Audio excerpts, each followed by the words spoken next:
Matt and Patti, welcome. Beck Power, awesomeness. I'm so stoked about this interview. I can't wait to hear all the gold that you're going to drop. Thanks for taking the time to be on the call with me. It's an absolute honour. Been looking forward to this for a while, Beck. You are currently quarantined in Australia, Brizzy, right? Yeah, Vegas, Australia. Yeah. Mm-hmm. And I'm here in Mexico, and we're starting to do some work together next week, actually, isn't it? Oh, yeah, we're going to be working epic, together. I'm so excited about it. Epic times. Yeah, it's going to be epic.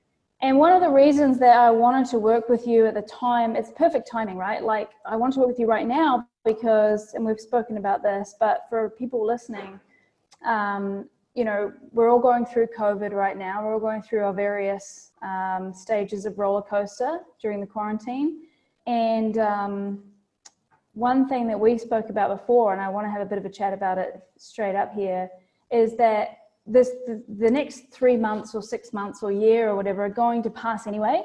And what we spoke about was that, you know, being intentional with that 3 months or 6 months or year, right? So I guess one of the, I wanted to hear your thoughts on before, I mean, I usually get people to introduce themselves first, but I really want to talk about this, how you can make the most of the next 3 months. Let's just call it 3 months for now. Like, how can you make the most of it rather than, and have it be intentional rather than just letting it kind of like slide by? Well, that's a great place to start. It's going deep, Jacques Cousteau style, straight away. So, well, let's give a little bit of backstory to Okay. in the lead up to COVID, in the lead up to this, you know, great change. If we are really honest with ourselves as individuals, first and foremost, in society, in communities, in humanity, we would probably, in that honesty, say there were aspects of my life that I really wanted to change, whether it's the job that I was doing, whether it was the clients that I was serving, the caliber of clients, the number of clients, how I showed up in the world, what I lent into as opportunities, and also at the same time, you know, what kept me distracted and kept me distant from achieving my desired reality or my goals.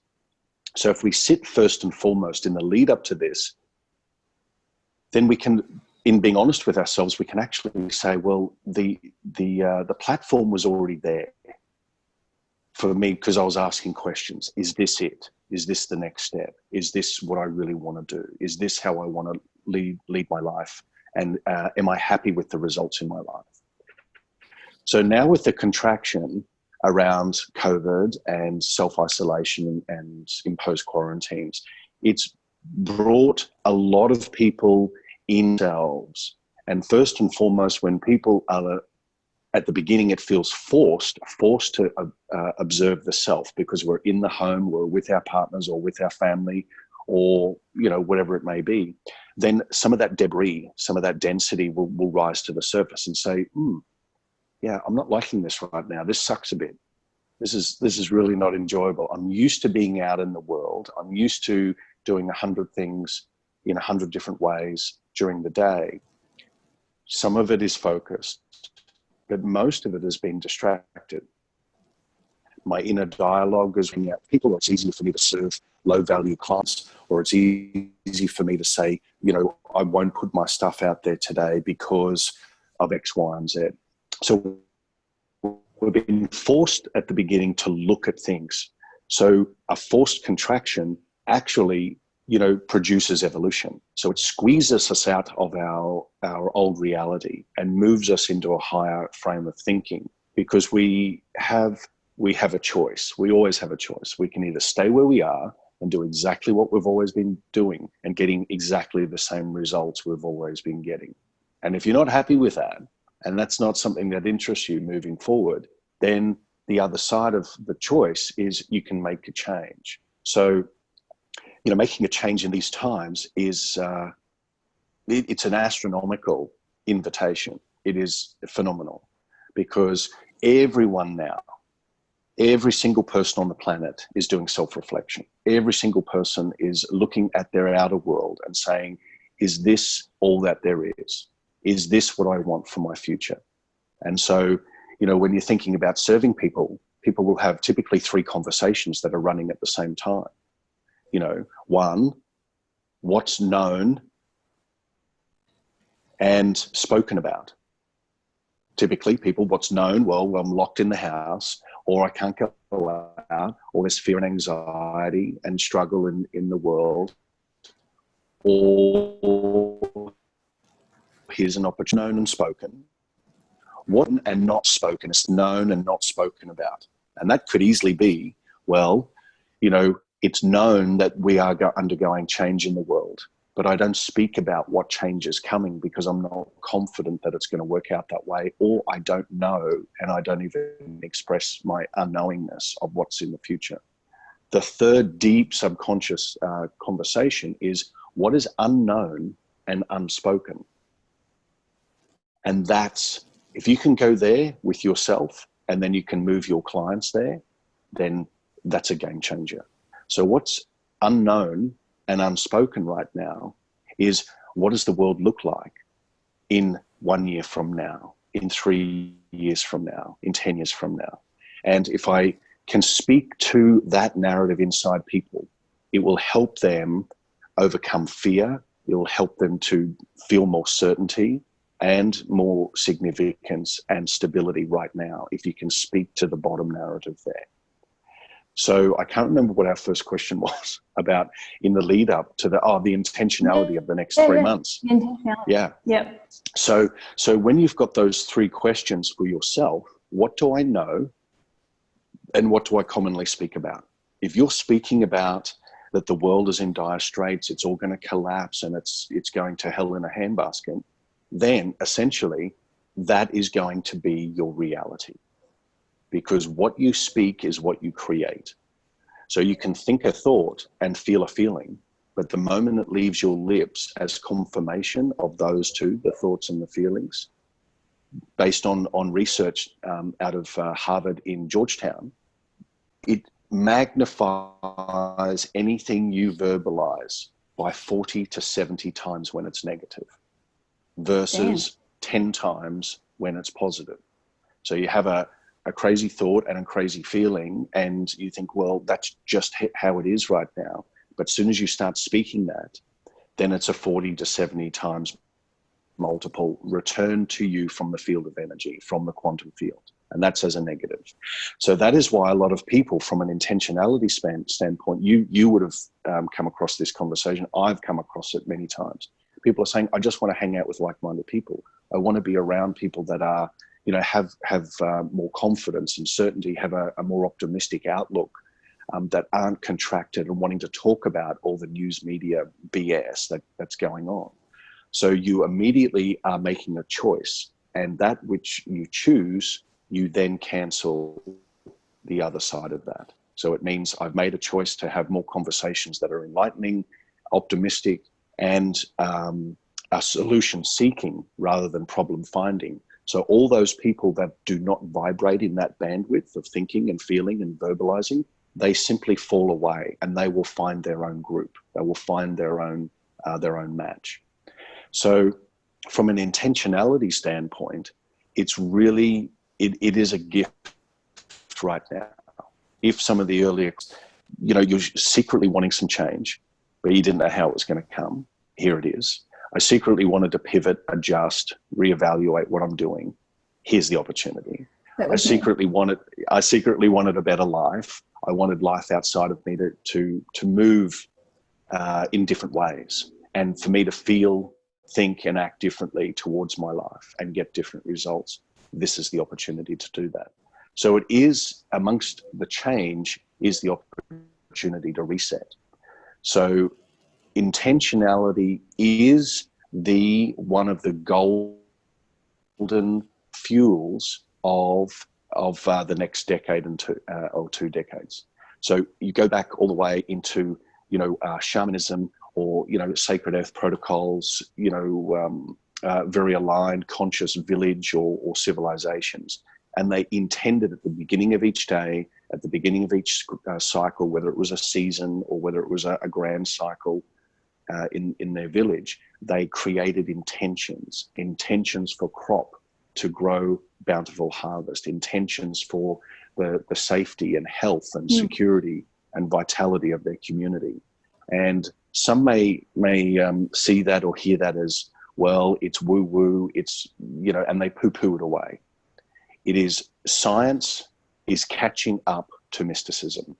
Some may say that science is the contemporary language of mysticism, but mysticism has been around as the chief primary science for millennia, many thousands of years. And so the intentionality is, what do I give attention towards? And then what do I intend to experience? So we actually are giving a focused ray of energy towards what we desire to experience in our life, in our cash flow, in the clients we work with, our relationships, our health. And when we make that pivot by first asking, is this what I want? If the results outside of me were to remain and continue infinitum, would I be happy? And most people would say, hell no, I want stuff to change. So in order for the outside world to change, you must change. And so in the inside world changing, it's through intentionality. And the intention is how you think, how you act, and how you feel. And if you can dovetail those three together so that they are aligned, a higher elevated thought, a higher elevated action, a higher elevated emotion that conspire together, then you have a very powerful formula. I'll take a pause there. Cool. Yeah, you just cut out a little bit, but I got you. So amazing. So to sum it up a little bit, how you change inside yourself in the next 3-6 months, whatever it is going to create a real change outside of you in your life. Yes, absolutely. The big thing here is still the mass populace on the planet wants to see it before they believe it.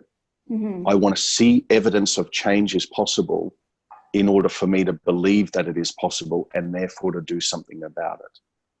When the inverse is the higher truth. Whatever I believe, I co-create. Whatever I continue to observe and focus on, I create. And so you have seen this firsthand, you've experienced it firsthand, many of my clients have. And so when you apply yourself to a new way of thinking, acting, and feeling, which is a new state of being, you are becoming a new expression of your true self. Then very quickly, quite often within moments, within days, within weeks, you are noticing a very quick shift and change in your outer world, because now you're looking from the outer world not as a victim and saying, how can I change all this information that is impressed upon me, that is brought upon me? How do I react to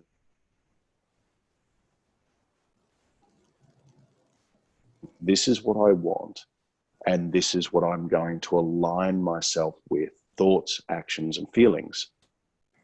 And so in doing that, I feel better. I'm encouraging the energy in this moment and every moment moving forward to, I guess, coalesce, to co-create with me, so that the outer world then becomes immediate reflection and an immediately responds to my inner dialogue, my inner narrative, as the sun now comes up over the horizon. I'm just writing. So that reminded me of something that I experienced recently. Now, I've done some work with you, and when you're talking about the changes that start happening, right, within you after you've been doing the work for a little bit, a few weeks, or even as little as a couple of weeks, right, or even less than that, you can feel a difference inside of yourself. And one thing that I guess I did, it wasn't really an accident, but after I got one of the things that I really was looking for, I stopped doing my daily practices, right? Because it's like I had forgotten how bad things were before. And then I fell back in, like within 2 weeks after that, I fell back into my, like, doing no practices, and things were kind of a bit dodgy. And it reminded me of something that I've just done a diet, as you know, I've told you about it. And eating a certain way for over a period of 3 months, I'm in a big group of people doing it. And one of the things that the facilitator, I guess, of the program says is, like, you don't remember how bad you used to feel before all of this. Like, you don't remember. You're in the diet, you've been doing it for a few weeks, all you want to do is eat a pizza, you know? And it's because you can't remember how bad you feel after you eat a pizza.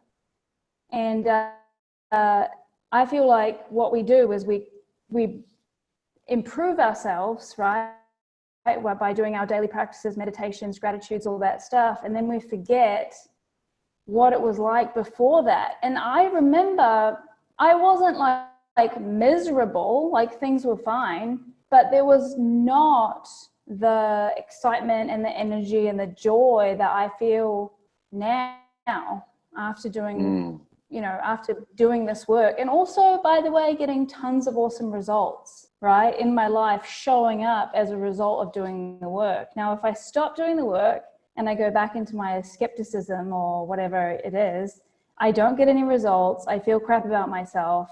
My energy is lower. You know, there's so many things. And it's taken me, I think, maybe twice, forgetting about all of that and going back to zero and being, oh, what do I really want to meditate? I can't be bothered. And then feeling like crap. I have to start again. It's not really starting again, but I have to get back on the wagon, you know? It's an exceptional point. And so let's build just a little image for people. Imagine you're standing outside a building. You are who you are. And as you walk into the foyer of the building, or the foyer, wherever you are and however you say it, the first room you walk in has art on the wall that's ripped and broken. The couches look old and dusty and torn and sunken in. The people sitting around, look lifeless. They're looking down. Maybe they're looking at their phones. No one's really talking very much. And those that are tend to have, a negative language to their conversation. How do you think you're going to feel? You're going to want to get out of there. You're going to go, wow, this does not feel very good. So the environment that you have just walked into, the room, has created an experience for you, because your body and all the memories, any experiences you've had in your previous life, this life, are being brought forward and going, wow, this reminds me of when I was here, or this reminds me of that type of person. You may not consciously think it, but your body is a highly sensitive instrument, and you'll feel it. You go, oh, I'm not really interested in this. This doesn't feel good. How do I get out of there? You start looking for doors. So you see a big double door on the other side of the room, and you walk towards it. And it actually says exit. It doesn't say entry. You just want to exit from that environment. So you open the doors, and as you walk through, then you are greeted with the most incredible room. It has beautiful finishes. The art on the wall is just so luminescent. The lighting, the beautiful high ceilings, the conversation, there's laughter, there's joy, there's people that are looking at each other and engaged in deep conversation. There is just a totally different vibe. Immediately you feel contrast. That I just walked through, not good, didn't feel great. This I'm walking into right now feels amazing, because it's a new environment. Now, you will want to stay as long as you can. And you don't need to be Cinderella, which is quite often we have a Cinderella subconscious.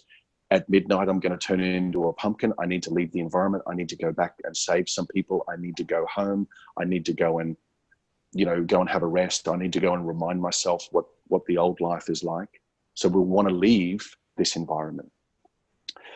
All the while, the environment sets you up for your success. Your environment creates your reality. And so that environment is felt by the body, as I said previously. So as you were saying, Beck, so brilliantly, that we get these results, which is our internal environment is starting to change. It's starting to go, oh, this is cool. I'm really loving this. Maybe there's a little bit of doubting Thomas still that comes up and says, is this repeatable? Can I do this again? Or is this just a fluke? Is this just luck where the stars aligned at that moment that favored me? Or can I do this again? So the internal environment starts to change. And then when we leave the room, we leave the party, we go into our old environment, our old conversations with ourselves, our old habits, our old state or way of being. And then we start to feel the body starts to experience the same, which is, this doesn't feel very good. So what's the solution? The solution is to keep drinking, keep bathing, keep rolling in it, keep walking into that ambient room, keep focused on the environment that yields the results that you want, feeling better about myself, looking out at the world with optimism and opportunity, engaging myself and others with compassion and excitement and presence. When that starts to occur, the body then becomes the most amazing magnetizer of new reality. So the body is always discharging, always emitting an electromagnetic signature. The signature you were emitting in the other room, horrible. The signature you're emitting in this new room feels abundant, feels expanded, feels really joyful, feels super enlightening. We must continue to ingrain ourselves, enroll ourselves in this new environment so that the results outside of us that we see are maintained to the point that this becomes your new life. So just like you were saying with your diet, with your food, your habits are changing. They changed, you got results. And then you thought, I'll just test myself. I'll just go back to the old, and unconsciously what is unknown and unspoken, don't really like that. Then I'll think I need to have a change. Some people slip back into oblivion and think I can't do it, it's not for me, because I miss all the people from the old room, because I built up an identity of who I believed I am in the old room and all the relationships I have in that old room. And I feel quietly, I feel guilty or shameful for leaving them behind, inverted commas. When in fact, you are becoming a new beacon. You are the beacon of change. And so those that will look at you may not say anything. Those that see you may not say anything, but they notice. And that awakens something within them. So if you can change rooms and change environments and change your life, then maybe, just maybe, I can do that too. And maybe, just maybe, if I can do that too, then maybe I can experience some of the results or all the results that my friend or you or someone else is experiencing. And so this is why community is really important, which goes back to the first point about this time for the next 3 months is critical, because it's teaching us to communicate at a different level with ourselves and with our tribe, with our family and with the community. Because people, of all the conversations I've had, they do want to have the know-how, they do want strategies and tools, but most importantly, they want relationships, and they want relationships from the new room, not the old room. 100%, 100%. So let's go back a little bit. How, it sounds like, to start at the very beginning here, this stuff's happened, maybe you got fired, maybe things have changed for you in the world right now. the first step, it sounds like it is to think of what you really want. Mm-hmm. Right? Like really, and I guess I want to know, how does a person define what they really want? Where do they get started even coming up with, when they've been living in this old room for so long, how can they even define what they want the other room to look like? Yeah, great question. Great question. So very simply, grab a piece of paper, a blank bit of paper, and draw a line straight down the middle of the page. On the left-hand side, you're writing, and you can think about your entire life. So at the top of the page, you could say my current life. Okay. On the left-hand side, this is, you're doing, you're observing everything that's working, not working, that sucks, that wants to be changed or upgraded. That's everything. So you write down on the left-hand side, this is what I love. I love walks in the morning. I love these conversations. This is what I don't like. I'm bouncing around with my finances. I don't like feeling stressed and overwhelmed. I don't, the conversations I'm having with these types of people, I don't enjoy. I want more clients. And why do I want more clients? Because I want to be able to help more people, but because I want to put cash in my bank. But what does the cash in the bank give me? It gives me a sense of peace and security. But what do I use the cash for? For experiences. So on the left-hand side is doing an analysis of your current life.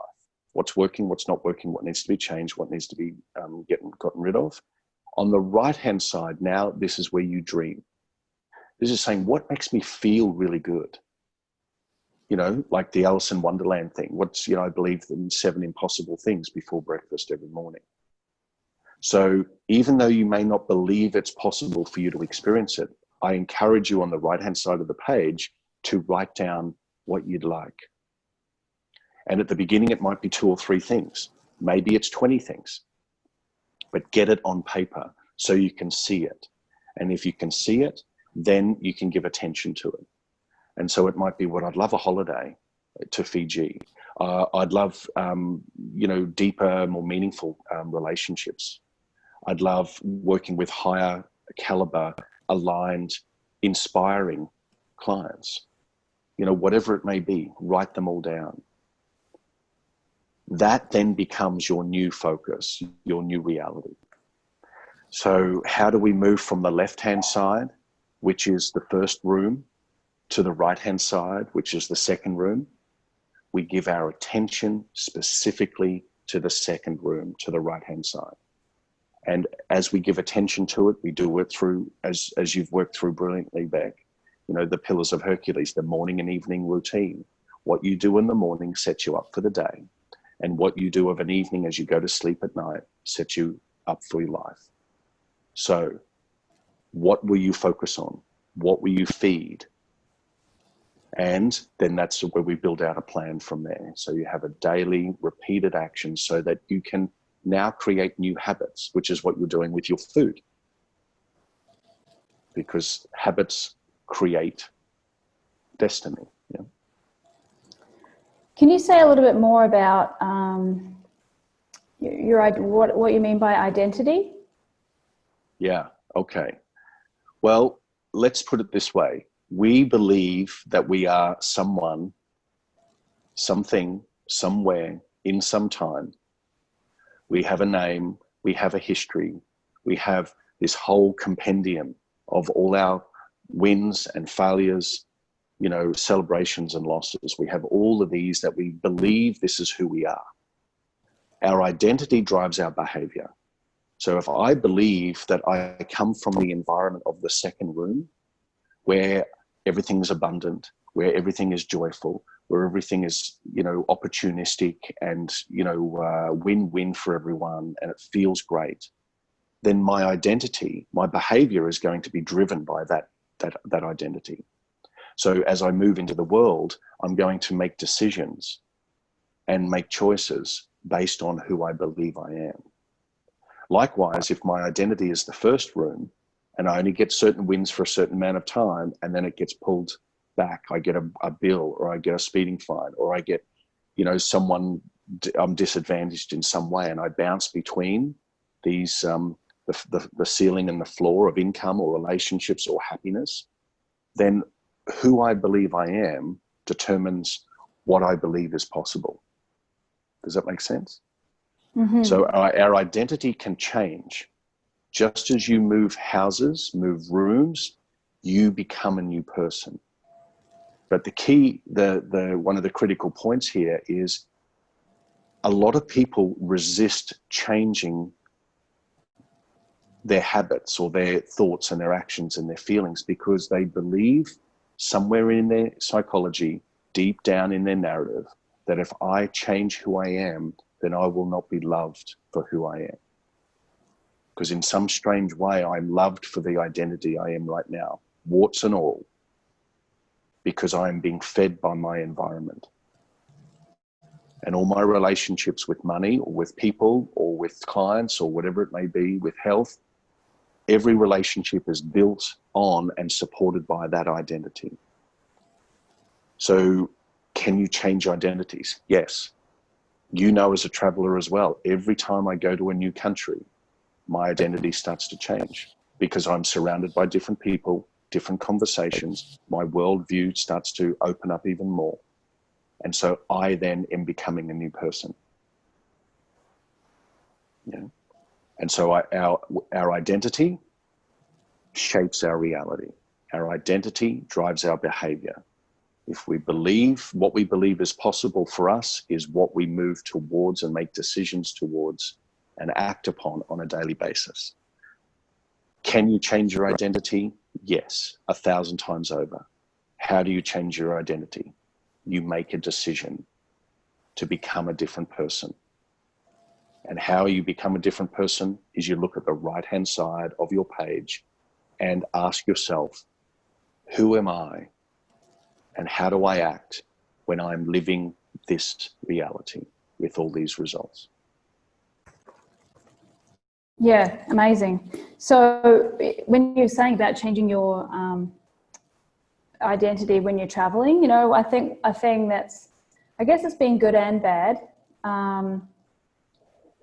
Having traveled so many times, I mean, I'm literally writing a book called Reinvented.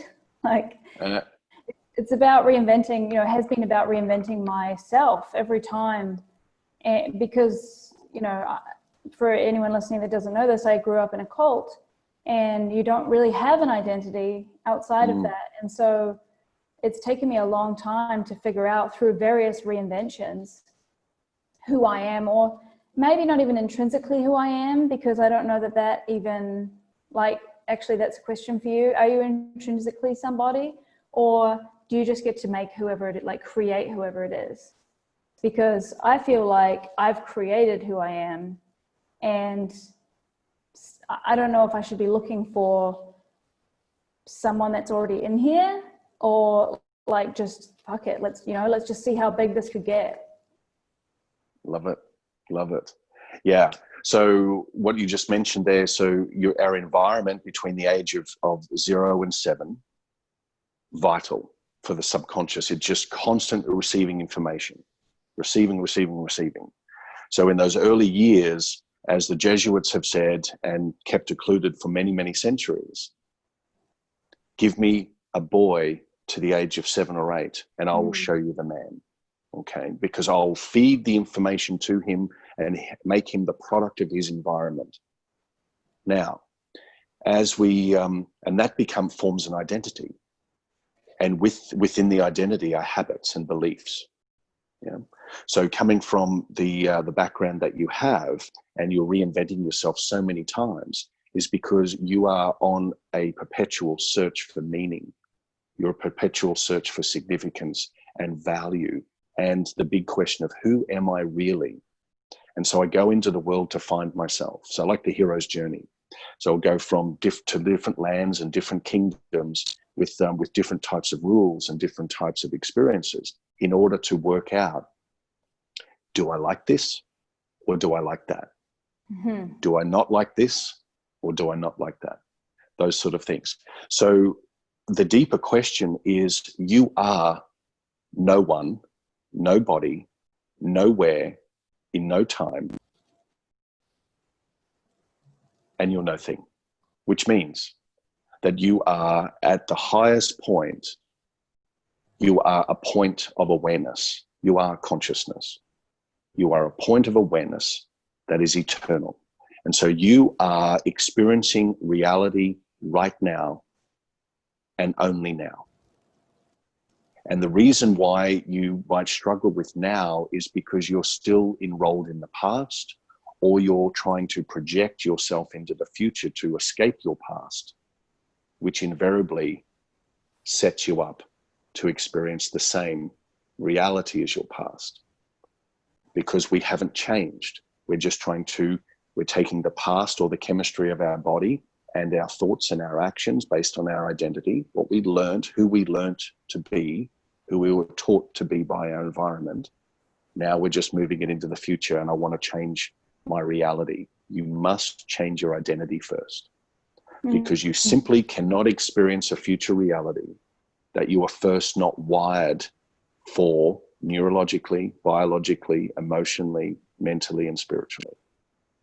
So you look at those people in the outside world, and some of them you may revere or even feel a little bit envious of. You think, how did they get there? They just have an identity that is aligned with that experience. So reverse engineer those people and pull out all the good qualities. You don't have to be the bastard, the bitch, the asshole, pardon my Venezuelan. You don't have to be those attributes in order to get ahead, in order to be successful, in order to be happy. In fact, you came into this plane of existence, this is my belief, clean, pure, undiluted. And little by little, you acquired information through lessons, through your journey, through experiences. And the way that our body and our mind picks up information is through how we think, how we act, and how we feel. And if we were taught in the outside world, our room, how to think, act, and feel by other people, then quite quickly we then identify with that, because we came in clean, we came in naive. Doesn't mean stupid, it just means naive and open. And so to change realities, we must use our imagination to leap into a new pond. And our imagination is the right-hand side of the page. What if you believed possible for you when experienced would change your life dramatically?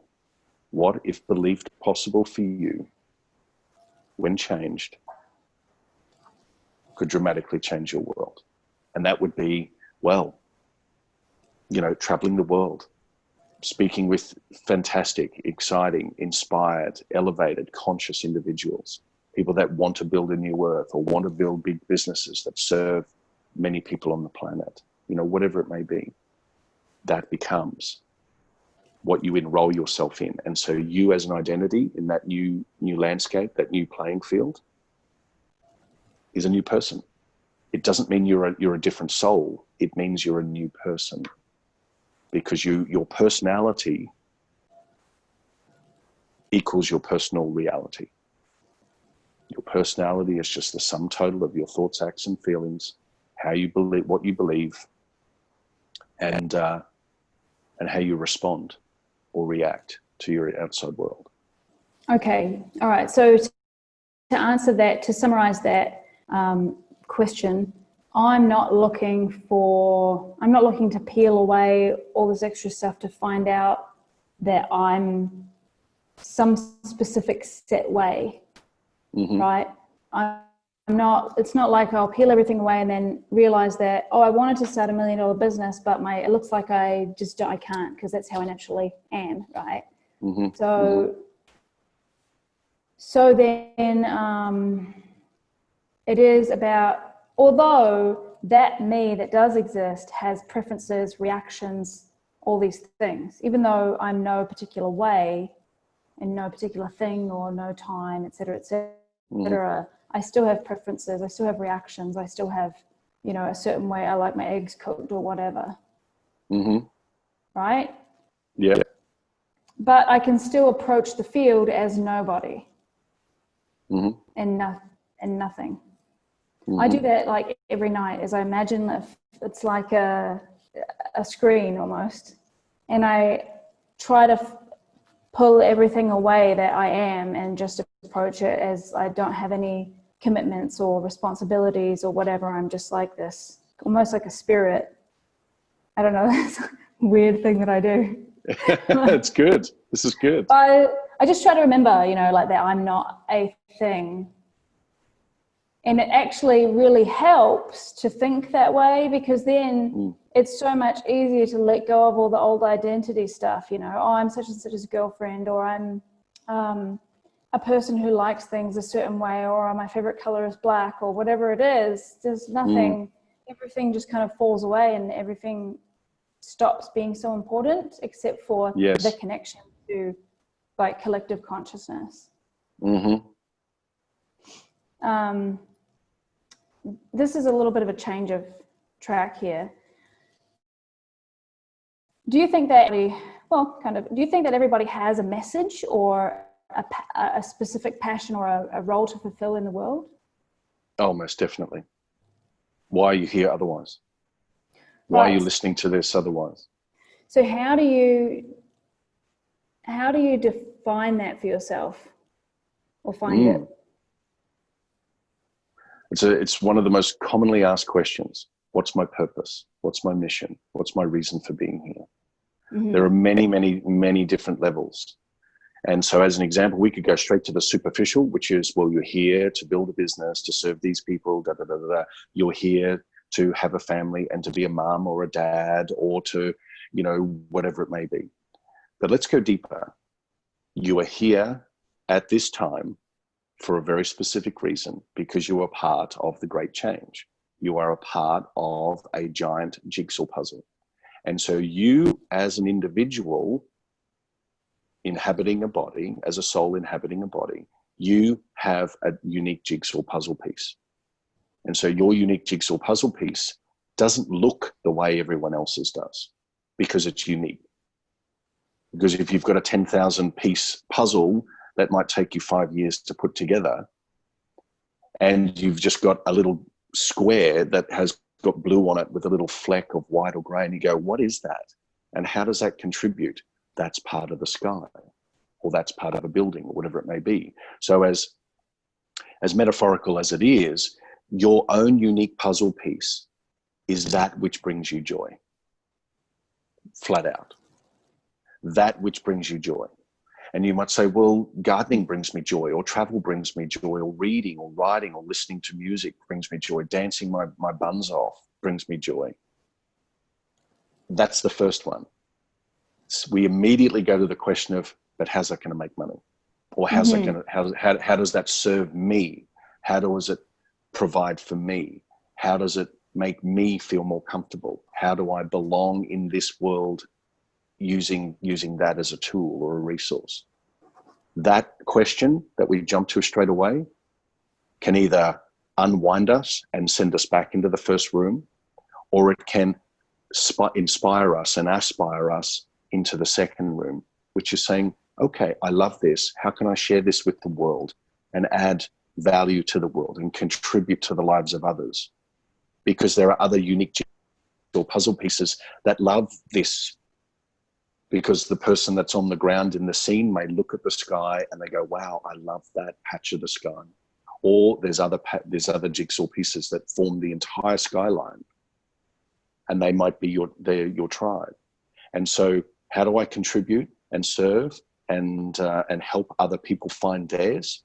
I step in to my joy. I step into my wonder, and I share that with the world. That's why YouTube exists. That's why TikTok exists. That's why Instagram, because people are sharing what they love. Now, some of it is crazy forms of that, but people have a self-expression. Yeah.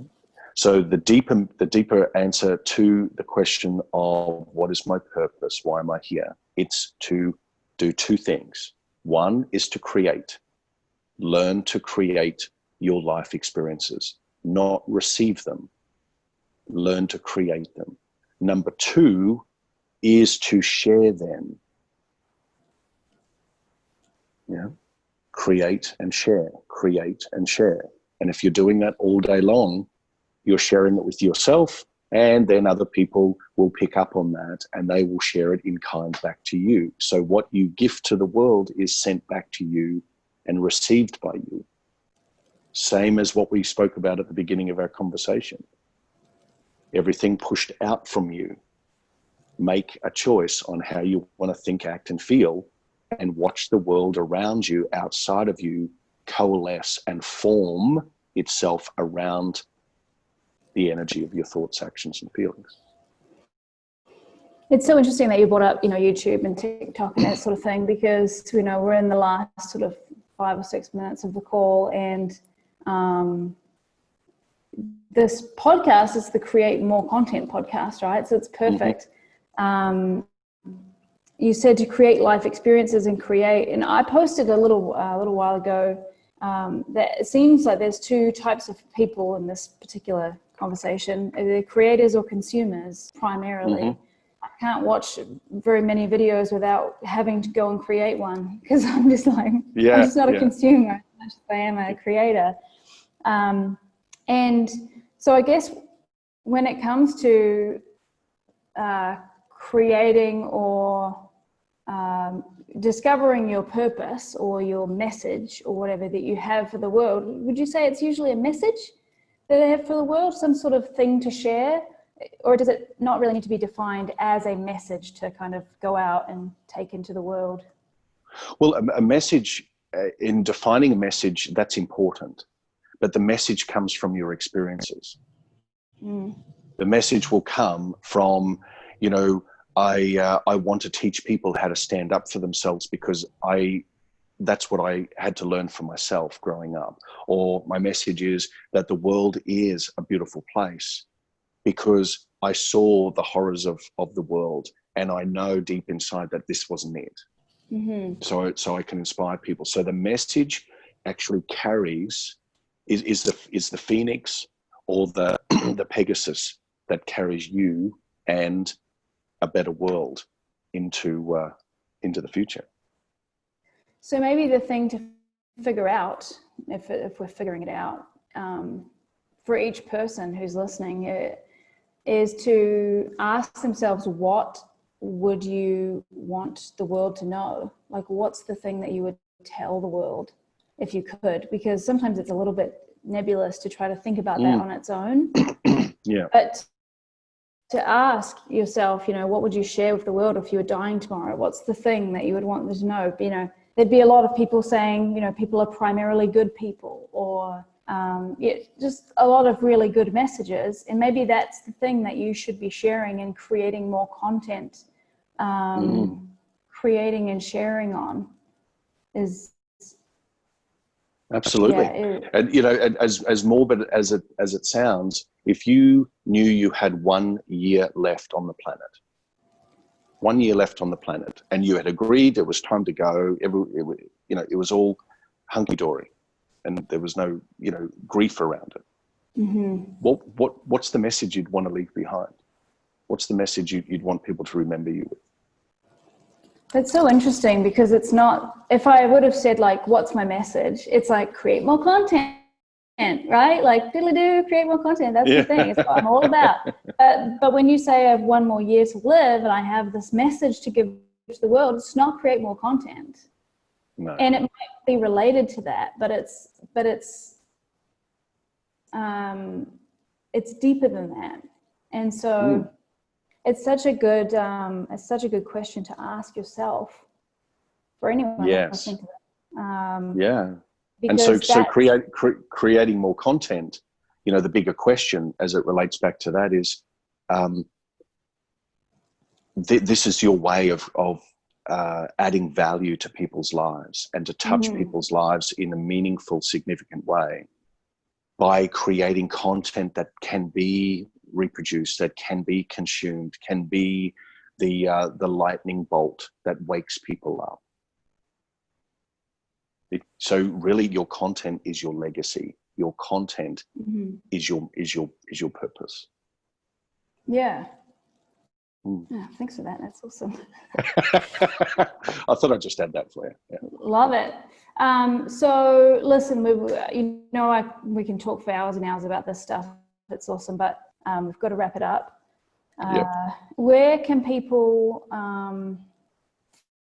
follow you or find out more about what you're up to? Well, you can go to matthewpatti.com, so MATTHEWPATTI.com, and you can look up some things that are doing there. There's a great little giveaway on that one called My Famous Tennis Ball Technique. It's how to program your subconscious mind to attract anything or create any result in your life. So it's quirky, but it works 100%. You can find me on all the usual social channels, just Matthew C. Patti from me. Love it. Thank you again for taking the time to be on the cast. Thanks, Beck. Thank you. It's awesome.